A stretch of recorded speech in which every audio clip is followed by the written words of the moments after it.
Hello बच्चों, आज की कक्षा में आप सभी का बहुत स्वागत है। आज हम लोग वसंत भाग 3 का पाठ 2 लाख की चूड़ियाँ की पुनरावृत्ति करेंगे और उसके जो पाठ्य पुस्तक के प्रश्नोत्तर हैं और कुछ अन्य प्रश्न हैं जो पाठ पर आधारित हैं उन पर भी चर्चा करेंगे। तो सबसे पहले आपको संक्षेप में इस पाठ के सारांश को बता देती हूँ। पाठ को लिखने का मूल उद्देश्य है लेखिका कि मशीनी युग ने किस तरह से लोगों को प्रभावित किया और कितना इस मशीनीकरण का कितना लोगों के जीवन पर मनोवैज्ञानिक प्रभाव पड़ा, इसका वर्णन उन्होंने किया है। इस पाठ के माध्यम से लेखक ये कहना चाहते हैं कि आधुनिक युग में जो मशीनीकरण हुआ है उसका प्रभाव निरंतर बढ़ता जा रहा है, जिसके परिणाम स्वरूप छोटे उद्योग यानी हाथों के जो काम करने वाले लोग हैं वे बेरोजगार होते जा रहे हैं और इनके पैतृक धंधे बंद होते जा रहे हैं, समाप्त होते जा रहे हैं। कुटीर उद्योग पर इसका काफ़ी प्रभाव पड़ा है। इस पाठ में ये बताया गया है कि लेखक अपने बचपन की कहानी को स्मरण के आधार पर बताते हैं।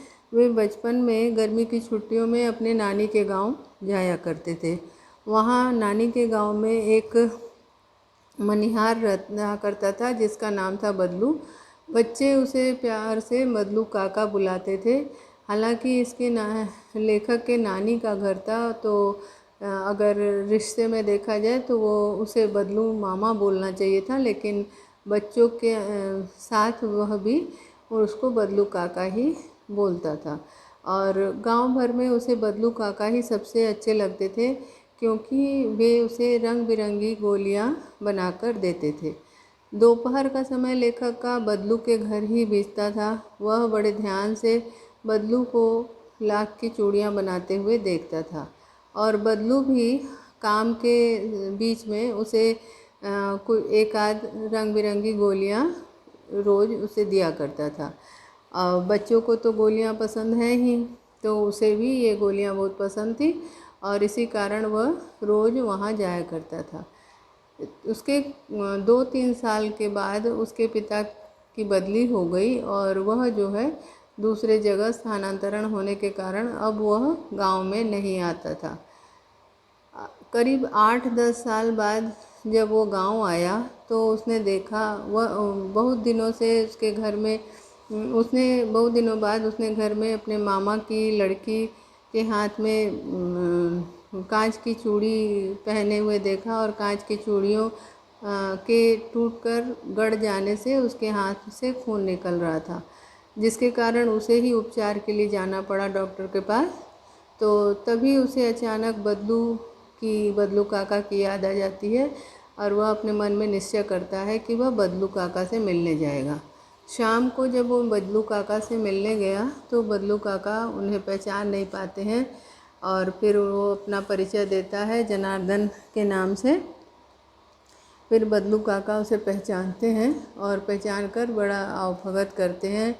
अपनी बेटी से उसे आम वाम खिलाने के लिए कहते हैं और इस प्रकार बातों बातों में लेखक का ध्यान उसके कारोबार की ओर जाता है। तो उससे पूछता है कि उससे ये कहता है कि आप की जो बनाई आप चूड़ियाँ नहीं बनाते क्या, क्योंकि वो कुछ उसे बीमार सा दिख रहा है। बदलू काका जो है कुछ बीमार से दिख रहे हैं और इसी कारण उसके सिर और हाथ की नसें उभरी हुई हैं और कुछ खांसी भी आ रही है। तो लेखक का ध्यान जाता है उसके स्वास्थ्य के ऊपर। पहले से उसका स्वास्थ्य काफ़ी ढल चुका था, लेकिन कुल मिलाकर के वह जो है बदलू जो है अब उस बात को संभाल लेता है और वो बताता है कि अब कांच की चूड़ियाँ ही सब पहनते हैं। लाख की चूड़ियों की उतनी मांग नहीं है, इसीलिए काम बंद हो गया है। और इस प्रकार जो है वह कहता है कि बदले हुए समय के साथ सबको बदलना पड़ता है और इसी तरह से मशीनी युग आ गया है। लोग जो है लाख की चूड़ियाँ अब उतना नहीं पहनते हैं परंतु वह अंत में जब अपनी बेटी से कहता है कि उसे आम ला कर खिलाए, तो उसके हाथ में वह हरी हरी चूड़ियाँ देखता है जो उसे बड़ा ही अच्छा लगता है। बदलू काका जो है उसके मन की बात भांप लेते हैं और फिर वह बताते हैं कि ये आखिरी मेरे हाथ की बनाई चूड़ियाँ हैं और जमींदार ने इसे कम पैसे में मांगा था, परंतु मैंने इसे नहीं दिया। अब वो वही चूड़ी जो है उनकी बेटी पहने हुए रहती है। तो इस प्रकार हमको उसकी बात से ये समझ में आता है कि वह बड़ा ही स्वाभिमानी है।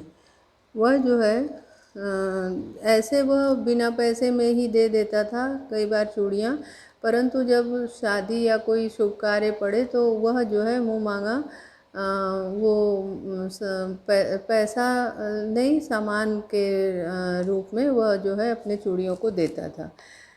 मतलब कि वह वस्तु विनिमय के माध्यम से अपनी चूड़ियों का आदान प्रदान करता था। चूड़ियाँ देता था और उसके बदले में वह अपने ज़रूरत की चीज़ लेता था।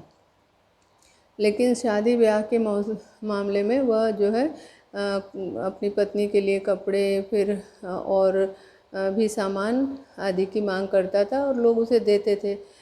परंतु अंत में जब जमींदार ने नहीं दिया तो उसने अपनी चूड़ियों को देने से भी इनकार कर दिया। अब उसकी इन बातों से ये पता चलता है कि वह एक बड़ा ही वह स्वाभिमानी व्यक्ति है।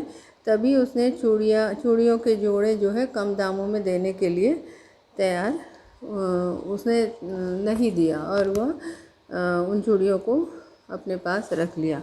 अब हम लोग पाठ के कुछ प्रश्न उत्तर पर चर्चा करेंगे। सबसे पहला प्रश्न है, बदलू कहाँ का रहने वाला था? बदलू कहाँ का रहने वाला था? इस प्रश्न का उत्तर है कि बदलू लेखक के मामा के गांव का रहने वाला था। बदलू लेखक के गांव का रहने वाला था। दूसरा प्रश्न है, लेखक बदलू को बदलू काका क्यों कहता है? लेखक बदलू को बदलू काका क्यों कहता है? जैसा कि हम लोगों ने पाठ में पढ़ा कि बदलू जो है उसके नानी के गांव का है, लेखक के नानी के गांव का है, परंतु वह उसके अन्य बच्चों के साथ सुन करके वह भी बदलू को बदलू मामा न कह के बदलू काका कहने लगता है। अगला प्रश्न है, बदलू कहाँ बैठकर अपना काम करता था? बदलू कहाँ बैठकर अपना काम करता था? इस प्रश्न का जवाब है कि बदलू नीम के पेड़ के नीचे बैठकर अपना कार्य करता था। नीम के पेड़ के नीचे बैठकर वह अपना कार्य करता था। चौथा प्रश्न है, भट्टी में बदलू क्या पिघलाता था? भट्टी में बदलू क्या पिघलाता था? इस प्रश्न का उत्तर है, बदलू भट्टी में लाख पिघलाता था। लाख पिघलाकर एक सलाखों जैसा बनाता था, फिर उसे बेलन के माध्यम से गोल आकार देता था, चूड़ियों का आकार देता था। अगला प्रश्न है, लाख की चूड़ियाँ बनाने के लिए बदलू किसका प्रयोग करता था? लाख की चूड़ियाँ बनाने के लिए बदलू किसका प्रयोग करता था? इस प्रश्न का उत्तर है कि लाख की चूड़ियाँ बनाने के लिए बदलू बेलन नुमा मुगरियों का प्रयोग करता था। लाख की चूड़ियाँ बनाने के लिए बदलू बेलन नुमा मुगरियों का प्रयोग किया करता था। अब अगला प्रश्न है, बदलू लाख की चूड़ियाँ कैसे बनाता था? बदलू लाख की चूड़ियाँ कैसे बनाता था? इसमें बदलू जो है वो लाख की चूड़ियाँ बनाने के लिए पहले लाख को मुलायम करता था, फिर मुंगरियों पर चढ़ाकर उनको चूड़ियों का आकार देता था, गोल बनाता था, फिर उन पर रंग करता था और इस प्रकार वह लाख की चूड़ियाँ बनाता था। अब अगला प्रश्न है, बदलू मचिए पर बैठकर क्या कार्य करता था? बदलू मचिए पर बैठकर क्या कार्य करता था? इस प्रश्न का जवाब है, बदलू मचिए पर बैठकर चूड़ियाँ बनाने का कार्य करता था। बदलू मचिए पर बैठकर चूड़ियाँ बनाने का कार्य करता था। अब अगला प्रश्न है, गांव में लेखक का अधिकतर समय कहाँ बीतता था? गांव में लेखक का अधिकतर समय कहाँ बीतता था? गांव में लेखक का अधिकतर समय बदलू काका के पास ही बीतता था। गांव में बदलू काका के पास ही लेखक का अधिकतर समय बीतता था। लेखक को बदलू क्या कहकर पुकारता था? तो पाठ में जैसा कि बताया गया है कि बदलू जो है बदलू को लेखक बदलू मामा न कहकर बदलू काका के नाम से पुकारा करता था। बदलू लेखक को कहाँ बिठाता था? बदलू लेखक को कहाँ बिठाता था? इस प्रश्न का उत्तर है बदलू लेखक को मचिया पर बिठाता था। अगला प्रश्न है बेलन पर चढ़ी चूड़ियाँ बदलू को कैसी लगती थी? बदलू को बेलन पर चढ़ी चूड़ियाँ लेखक को कैसी लगती थी? बेलन पर चढ़ी चूड़ियाँ लेखक को बदलू को किसी नववधू की कलाई में सजी चूड़ियों जैसी लगती थी। किसी नववधू के कलाइयों में सजी चूड़ियों जैसी लगती थी।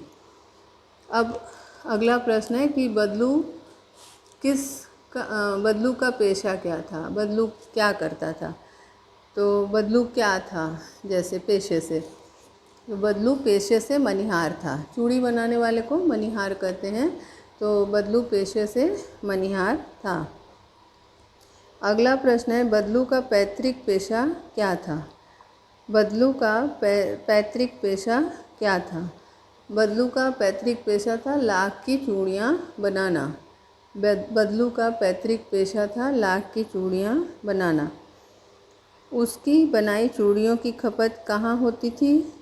उसकी बनाई चूड़ियों की खपत कहाँ होती थी? उसकी बनाई चूड़ियों की खपत आसपास के गाँवों में होती थी। अपने गांव में भी होती थी और साथ में आसपास के गाँवों में भी होती थी। शादी विवाह के अवसर पर बदलू किस बात के लिए ज़िद पकड़ता था? शादी विवाह के अवसर पर बदलू किस बात के लिए ज़िद पकड़ता था? इसका उत्तर है शादी विवाह के अवसर पर बदलू वस्तुएं प्राप्त करने के लिए ज़िद पकड़ता था। अपना मन चाहा सामान वह मांगता था और उसके बदले में वह चूड़ियाँ देता था। पैतृक शब्द में प्रयुक्त प्रत्यय कौन सा है? पैतृक शब्द में प्रयुक्त प्रत्यय कौन सा है? इसमें प्रयुक्त शब्द है ऋक् प्रत्यय है। ठीक है, तो ये है कुछ प्रश्न के उत्तर। इसके बाद कुछ और प्रश्न हैं जिनके उत्तर पर भी हम चर्चा करेंगे। सबसे पहला प्रश्न है कि लेखक लंबे अरसे तक मामा के यहाँ क्यों नहीं जा सका? लेखक लंबे अरसे तक मामा के यहाँ क्यों नहीं जा सका? इसका उत्तर है लेखक लंबे समय तक मामा के गांव नहीं जा सका क्योंकि वो उसके पिता का तबादला गांव से दूर हो गया था। लेखक प्रायः गर्मियों की छुट्टियों में कहाँ जाता था? लेखक प्रायः गर्मी की छुट्टियों में कहाँ जाता था? लेखक प्रायः गर्मी की छुट्टियों में अपने नानी के गांव जाता था, मामा के घर जाता था। लेखक गर्मी की छुट्टियों में अपने मामा के गांव जाता था, मामा के घर जाता था। जब 8-10 वर्षों के बाद लेखक मामा के गांव गया तो क्या परिवर्तन पाया? जब 8-10 वर्षों के बाद लेखक मामा के गांव गया तो उसने क्या परिवर्तन पाया? उसने देखा कि लाख की चूड़ियों के बदले अब लोग वहाँ की स्त्रियाँ, गांव की स्त्रियाँ लाख की चूड़ियों को पहनना बंद कर दी हैं। उसके बदले वे कांच की चूड़ियाँ पहनने लगी हैं। औरतों ने लाख की चूड़ियों के बदले कांच की चूड़ियाँ पहनना शुरू कर दिया है। अब मामा की छोटी लड़की को क्या हो गया था? ये प्रश्न है। मामा की छोटी लड़की को क्या हो गया था? मामा की छोटी लड़की के हाथ में कांच की चूड़ी धंस गई थी। गिर जाने से उसके हाथ में कांच की चूड़ी धंस गई थी। लेखक को बदलू कहाँ मिला? लेखक को बदलू कहाँ मिला? लेखक को बदलू नीम के पेड़ के नीचे लेटा मिला। बहुधा शब्द का विलोम क्या है? बहुधा शब्द का विलोम क्या है? इसका विलोम होगा बराबर। बहुधा का अर्थ होता है प्रायः या अक्सर। अब इसका विलोम क्या होगा? बराबर माने हमेशा। ठीक है। अगला प्रश्न है रज्जो कौन थी? अगला प्रश्न है रज्जो कौन थी? रज्जो बदलू की बेटी थी। रज्जो बदलू की बेटी थी। रज्जो अंजूरी में कितने आम लेकर आई? ये अगला प्रश्न है। रज्जो अंजूरी में कितने आम लेकर आई? इस प्रश्न का उत्तर है कि रज्जो अंजूरी में 4-5 आम लेकर आई। रज्जो अंजूरी में 4-5 आम लेकर आई। इसके बाद प्रश्न है कि बदलू ने लाख की चूड़ियों का अंतिम जोड़ा कब बनाया था? बदलू ने लाख की चूड़ियों का अंतिम जोड़ा कब बनाया था? ये प्रश्न है। इस प्रश्न का जवाब है जमींदार की बेटी के विवाह पर। जमींदार के बेटी के विवाह पर उसने ये जोड़ा बनाया था। अब अगला प्रश्न है अब इस प्रश्न पे आते हैं। ये प्रश्न है बदलू कहाँ का रहने वाला था और लेखक उसे क्या कहकर पुकारता था? इस प्रश्न का ये पाठ पर आधारित प्रश्न है, जबकि इसका उत्तर हम लोगों ने अभी इस पर चर्चा की थी। तो इसका उत्तर है कि बदलू जो है लेखक के मामा के गांव का रहने वाला था। बदलू लेखक के मामा के गांव का रहने वाला था और लेखक उसे बदलू काका कहकर पुकारता था, क्योंकि गांव के सभी बच्चे उसे बदलू काका कहकर पुकारते थे। गांव के सारे बच्चे उसे बदलू काका कहकर पुकारते थे, इसलिए लेखक भी उसे बदलू काका ही कहकर पुकारता था। अब अगला प्रश्न है कि जब लेखक 8-10 वर्ष बाद गांव गया तो उसने क्या बदलाव देखा? लेखक जब 8-10 वर्ष बाद गांव गया तो उसने क्या बदलाव देखा? जब लेखक 8-10 वर्ष बाद गांव आया तो उसने देखा कि सभी स्त्रियां कांच की चूड़ियां पहनने लगी हैं। लेखक जब 8-10 वर्ष बाद गांव आया तो उसने देखा कि सारी स्त्रियां, गांव की जो सभी स्त्रियां हैं, वे लाख की चूड़ियों के बदले में कांच की चूड़ियां पहनने लगी थी और कोई औरत लाख की चूड़ियां बस पहने हुए थे। कोई एक आध औरत लाख की चूड़ियां पहने रहती थी और बदलू से मिलकर लेखक हैरान ही रह गया कि अब उस बेचारे का काम धंधा बंद हो गया था। बदलू को देखकर लेखक हैरान रह गया, क्योंकि बदलू का काम धंधा बंद हो गया था, क्योंकि अब लाख की चूड़ियाँ कोई नहीं पहनता था, सब कांच की चूड़ियाँ पहनने लगे थे। अब अगला प्रश्न है मशीनी युग के बारे में बदलू के क्या विचार थे? इस प्रश्न का जवाब है मशीनी युग के बारे में बदलू ने कहा कि आजकल तो सभी कार्य मशीनें करती हैं। खेत भी मशीनों से ही जोते जा रहे हैं और कांच की चूड़ियाँ भी मशीन से बनती हैं। वास्तव में उसे अपना कारोबार बंद होने का बहुत दुख था। वह अंदर ही अंदर खोखला होता जा रहा था। कारीगरों का रोजगार छीनने से वे उपेक्षित, असहाय तथा लाचार होकर भूखमरी के कगार पर पहुंच गए थे। लेकिन वह मन से भले ही वह दुखी था, परंतु उसने बाहर इस बात का प्रकाश नहीं किया। ये था इस प्रश्न का उत्तर। अब अगला प्रश्न है वस्तु विनिमय से आप क्या समझते हैं? इस पाठ में एक शब्द आया है वस्तु विनिमय, जो कि बदलू सामान चूड़ियों के लिए जिसका उपयोग करता था। वस्तु विनिमय का अर्थ वास्तव में क्या होता है? एक वस्तु के बदले में दूसरे वस्तु को लेना। वस्तु के बदले में वस्तु का लेन देन करना, इसका अर्थ है किसी वस्तु को बेचने के लिए किसी वस्तु के बदले में पैसा न लेना और न किसी वस्तु को खरीदने में पैसा देना। बदलू केवल सुहाग की चूड़ियों के जोड़े को छोड़कर अपनी बनाई चूड़ियाँ अनाज व अन्य सामान के बदले में ही करता था। बदलू अपने सामान की जो भी सामान वो चूड़ियाँ जो बेचता था उसके बदले में वह अनाज या अन्य सामान ही लेता था। किसी भी सामान के बदले में सामान लेना और देना वस्तु विनिमय कहलाता है। लेखक का दोपहर का अधिकतर समय कहाँ बीतता था? इस प्रश्न का उत्तर है लेखक का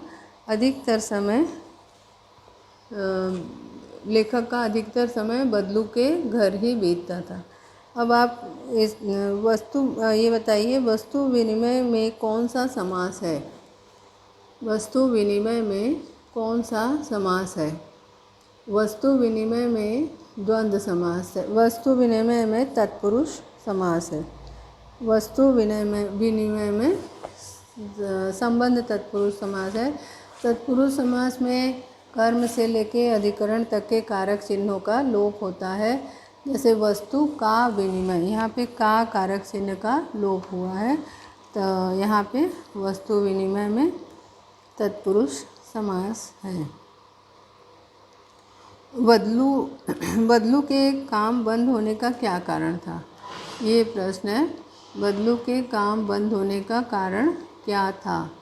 इस प्रश्न का उत्तर है कि बदलू के काम बंद होने का कारण था मशीनी युग का आना।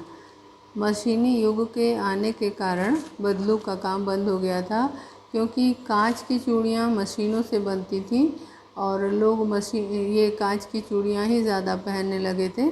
इसीलिए मशीनी युग के आने के कारण और मशीनों से चूड़ियाँ बनने के कारण इस कार्य में, उसके धंधे में रुकावट आ गई थी, कमी आ गई थी। उसका धंधा जो है मंदा पड़ गया था। इसी कारण उसका काम धीरे धीरे बंद हो गया। रज्जो की चूड़ियों के बारे में बदलू ने क्या कहा? रज्जो ने जो चूड़ियाँ हाथ में पहनी थी उसके बारे में लेखक ने क्या कहा? रज्जो ने जो चूड़ियाँ हाथ में पहनी थी उसके बारे में लेखक ने बताया कि उन चूड़ियों को उसने ज़मींदार की बेटी के लिए बनाया था, परंतु ज़मींदार ने उसके मांगे हुए पैसे ज़मींदार देने के लिए मना कर देता है। तो इसी कारण वह उसे नहीं देता है और उसे वह अपने लिए रख लेता है और अंत में वो अपनी बेटी को देता है पहनने के लिए। ये बताया उसने। बदलू ने हार कर भी हार क्यों नहीं मानी? बदलू ने हार कर भी हार क्यों नहीं मानी, ये प्रश्न है। इसका तात्पर्य यह है कि बदलू भले ही बदलू का माने उसने जो उसका व्यापार धीरे धीरे ठप पड़ गया था, सब काम धंधा मंदा पड़ गया था, परंतु फिर भी वह ज़मींदार के सामने झुकता नहीं है। वो ज़मींदार से जो दाम मांगता है, ज़मींदार उसे देने से इनकार कर देता है, तो वो भी ज़िद बस अपनी चूड़ियों को देने से मना कर देता है। तो इसीलिए ऐसा कहा गया कि बदलू ने हार कर भी हार नहीं मानी। ये प्रश्न है। अब अगला प्रश्न है, शादी विवाह के अवसर पर बदलू किस बात के लिए ज़िद पकड़ लेता था और क्यों? शादी विवाह के अवसर पर बदलू किस बात के लिए ज़िद पकड़ लेता था और क्यों? शादी विवाह के अवसर पर वह जो है उससे अपनी पत्नी के लिए कपड़े और चूड़ियों के लिए जो सामान, अनाज, ये सब मांगता था और वह ज़िद पकड़ लेता था। और समय तो वह बिना पैसे के भी चूड़ियाँ दे देता था, परंतु शादी विवाह में वह किसी तरह से मानने को तैयार नहीं था और मुँह मांगी मतलब रकम न मिलने पर वह जो है अंत में ज़मींदार को चूड़ियाँ देने से इनकार कर देता है। ये है इस प्रश्न का उत्तर। अब ये प्रश्न है कि इसमें कुछ प्रश्न ऐसे पूछे गए हैं, इसमें ये कहा गया है कि हमारे खान पान, रहन सहन और कपड़ों में भी बदलाव आ रहा है। इस बदलाव के पक्ष और विपक्ष में हमें बताना है कि जैसे मशीनी युग आया, मशीनी युग के आगमन से हमारे खान पान, रहन सहन, कपड़ों आदि में भी बदलाव हो गया है। इसका उत्तर उस पर हमें चर्चा करना है कि आजकल समय के साथ साथ दिन प्रतिदिन आधुनिकता बढ़ती जा रही है। दिन प्रतिदिन आधुनिकता बढ़ती जा रही है और इसका प्रभाव हमारे जीवन पर खास तौर पे खान पान, रहन सहन तथा पोशाक और पहनावे आदि पर भी पड़ रहा है।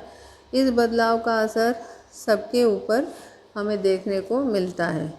कुछ लोगों की राय को मानकर कहा जा सकता है कि कुछ लोग जो है ये बदलाव अच्छा मानते हैं और कुछ लोगों का मत है कि इतनी तेज़ी से आ रहे बदलाव के नतीजे अच्छे नहीं होंगे। इस विषय पर हमें कुछ पक्ष में और कुछ विपक्ष में विचार मिलते हैं, क्योंकि कुछ लोग आधुनिकता से प्रभावित हैं। वे आज के नए विचारों मतलब नए बदलाव को पसंद करते हैं और कुछ लोग पुराने रिवाजों को अधिक अच्छा मानने के कारण वे इतनी जल्दी होने वाले बदलाव को पसंद नहीं करते हैं। ये है प्रश्न के उत्तर। अब हम कुछ प्रश्न व्याकरण से करेंगे, भाषा की बात से करेंगे, जिसके अंतर्गत हमें कुछ शब्द दिए गए हैं। उन शब्दों को हमें बताया गया है कि पाठ से हमें कुछ संज्ञा के भेदों के बारे में जानना है कि संज्ञा के जो मुख्य 3 भेद हैं उन भेदों से संबंधित शब्दों को हमें छांटना है। तो संज्ञा के 3 भेद होते हैं मुख्य रूप से जातिवाचक, व्यक्तिवाचक और भाववाचक। तो सबसे पहले पाठ में जातिवाचक संज्ञा के जो शब्द आए हैं उन पर हम विचार कर रहे हैं। सबसे पहले जो है जातिवाचक संज्ञा में गांव है, बच्चे, मकान, शहर, वृक्ष, अनाज, नववधू, मर्द, गाय, सड़क, ज़मींदार और घरवाली। ये सारे शब्द जो है जातिवाचक संज्ञा के शब्द हैं। एक बार और फिर से दोहरा दे रही हूँ। गांव, बच्चे, मकान, शहर, वृक्ष, अनाज, नववधू, मर्द, गाय, सड़क, ज़मींदार और घरवाली। ये हैं जातिवाचक संज्ञा के कुछ शब्द। अब पाठ में कुछ व्यक्तिवाचक संज्ञा के शब्द भी आए हैं, उनको हम जानते हैं। सबसे पहला शब्द है बदलू, जो कि पूरी कहानी का मुख्य पात्र है। सबसे पहला शब्द है बदलू, व्यक्तिवाचक संज्ञा का पहला शब्द है बदलू। दूसरा शब्द है जनार्दन। तीसरा शब्द है नीम, क्योंकि ये वृक्ष की खासियत है, विशेषता, विशेष रूप से वृक्ष का नाम है, इसीलिए नीम एक शब्द है। आम, फलों में आम एक विशेष फल है, इसीलिए यहाँ पे आम जो है व्यक्तिवाचक संज्ञा है। फिर लाख के बाद रज्जो, ये सब जो है व्यक्तिवाचक संज्ञा के शब्द हैं। बदलू, जनार्दन, नीम, आम, लाख और रज्जो, ये सारे शब्द जो हैं व्यक्तिवाचक संज्ञा के शब्द हैं। तीसरा है प्रकार भाववाचक संज्ञा का। अब हम पाठ में आए भाववाचक संज्ञा के बारे में चर्चा करते हैं कि कौन कौन से भाववाचक संज्ञा का शब्द इसमें आया हुआ है। सबसे पहला शब्द है सुंदरता। सबसे पहला शब्द है सुंदरता। दूसरा शब्द है व्यथा। दूसरा शब्द है व्यथा। तीसरा शब्द है शांति।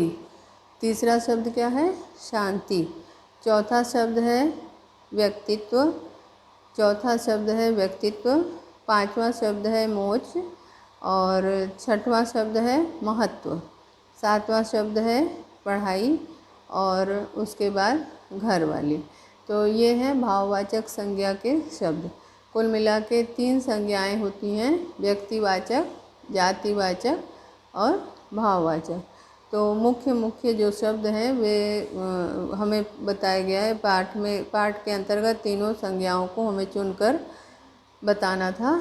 तो सबसे पहले जो मुख्य पाठ का जो नायक है बदलू जनार्दन, इसके बाद बदलू के बाद मुख्य पात्र के बाद जनार्दन, लेखक नीम, आम, लाख, रज्जो, ये सब व्यक्तिवाचक के शब्द हैं, वाचक संज्ञा के शब्द हैं। गांव, बच्चे, मकान, शहर, वृक्ष, अनाज, ये सब जातिवाचक संज्ञा के शब्द हैं। और सुंदरता, व्यथा, शांति, व्यक्तित्व, मोच आदि भाववाचक संज्ञा के शब्द हैं। आज पाठ यहीं समाप्त करती हूँ, फिर अगली कक्षा में हम लोग पढ़ेंगे। धन्यवाद।